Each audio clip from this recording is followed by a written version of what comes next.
Mimi nimefuatilia kauli kama 3 au 4 kama ifuatavyo.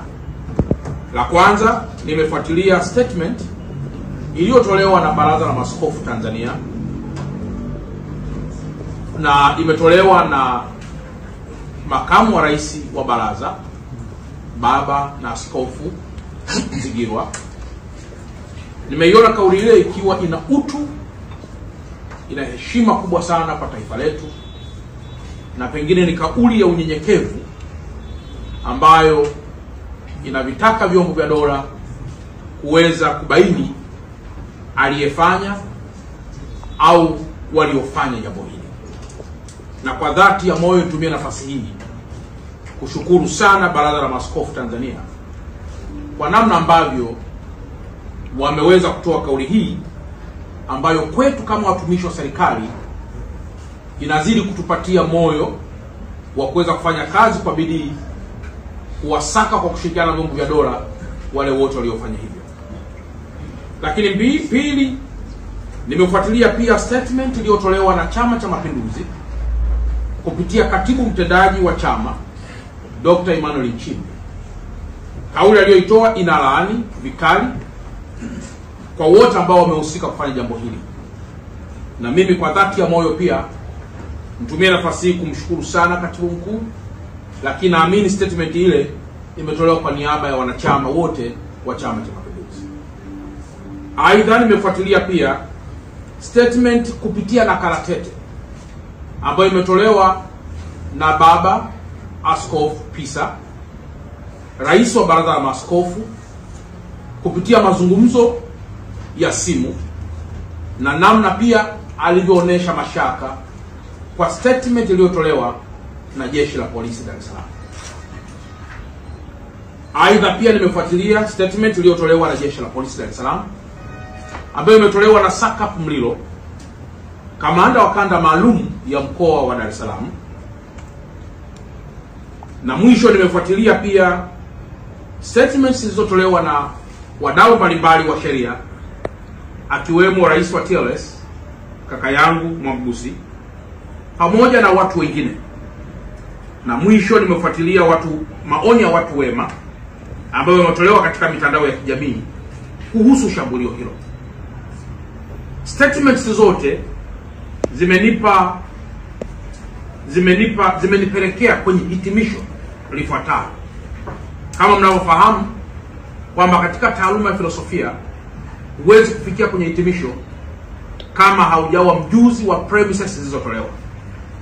Jambo la kwanza ambalo nimeliona ni kwamba statements zote zinalaani vikali kuhusiana na shambulio ambalo limefanyika kwa baba Padre Dr. Kitima. Na katika hivyo statements zote hizi zinanyosha vidole kwamba ni muda mwafaka wa kuhakikisha haki inachukuliwa na kutendeka dhidi ya aliyefanya na aliyefanyiwa. Lakini mbili ni kwamba katika statements hizo wapo baadhi ya watu ambao wamekuwa na mashaka na statement iliyotolewa na Jeshi la Polisi. Na mashaka haya wao wametoa sababu za mashaka. Lakini vile vile ni kwamba jambo la tatu, wapo wengi pia ambao wapo katikati ambao wameiomba serikali, wameviomba vyombo vya dola, wameomba Watanzania wema kuhakikisha kwamba watu wote waliofanya hivyo wanakamatwa, wanafikishwa katika vyombo vya sheria ili sheria iweze kufuata mkondo wake. Ndugu waandishi wa habari, mimi kama mkuu wa mkoa wa Dar es Salaam na wenzangu wote, na kama ambavyo Jeshi la Polisi likushatoa statement yake, naungana pia na kauli zote ambazo zimetokea kulaani vikali sana jambo hili. Na katika kulaani jambo hili, naomba niweke bayana ukweli kwamba wananchi wa nchi ya Tanzania, na waomba waendelee kuwa na usikivu mkubwa sana, lakini pia na kwa wale wote ambao wanaonyesha mashaka kwa Jeshi la Polisi, naomba nao wawe na imani kubwa sana kwamba vyombo vya dola havitamuonea mtu yoyote wala havitakuuzia jambo lolote, na jambo hili litakuwa prosecuted katika hatua zote kwa mujibu wa kisheria. Na kwa yule ambaye atakuwa amefanya kosa na kubainika, Tanzania ni nchi ya kisheria. Tanzania ni nchi ambayo inafuata mlolongo wa kisheria, na kwamba kuna miongozo ya taratibu zote za utoaji wa adhabu, nyewe mnafahamu, katika penal code. Hayo yote yameelezwa, na kwamba mtu yoyote atakayebainika atafikishwa katika vyombo vihusika ili sheria iweze kufuata mkondo wake. Lakini jambo la pili, kama ingelikuwa ni kuweka wazi hisia za watu, if I'm asked to put clear all the sentiments ambazo zipo katika vinywa vya watu, yafuatayo ningeweza pia kuyasema. La kwanza, mnakumbuka rais wa sasa wa serikali ya Marekani, United States of America, President Trump, akiwa kwenye mlolongo wa kampeni zake, aliwahi pia kupata shambulio la kupigwa na risasi. Wale wote wanaotoa mashambulio, naomba niweke clear, ni kwamba huwa hawabagui. Hawaangalii huyu ni mwandishi wa habari, huyu ni mkuu wa mkoa, huyu ni padre, huyu ni mchungaji, huyu ni askofu, huyu ni dereva.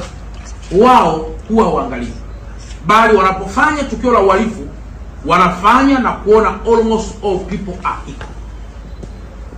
Kwa mantiki hiyo, Watanzania wote wanapojaji jambo hili lililotokea, ni muda mwafaka wa kuwa very rational, na ni muda mwafaka wa kutulia, kwa sababu tukiruhusu kila mmoja akasema, inaweza kafika hatua ya kuharibu na kuvuruga mlolongo wa kiuchunguzi, na hata baadaye mlolongo wa ushahidi unaoweza kuwa na msaada mkubwa tunapoelekea kwenye jambo hili.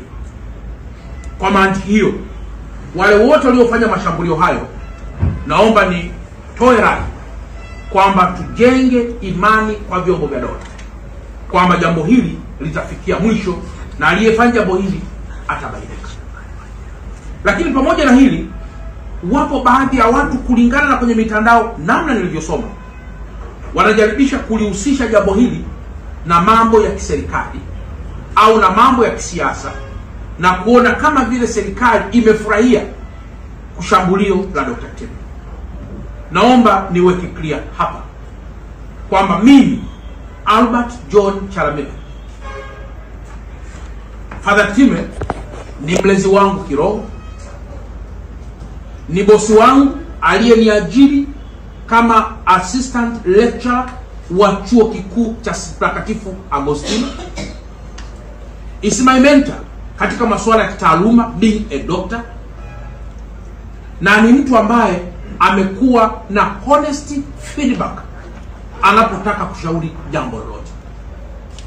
Na kwa mantiki hiyo, sioni maana hata kidogo ya ama serikali ama jambo lolote la kisiasa kuweza kufurahia shambulio hili ambalo limetokea kwa kiongozi wetu wa dini, kwa mwalimu wetu, mwana filosofia, mwana theolojia, na kiongozi wetu na advocate mkubwa ndani ya taifa letu la Tanzania.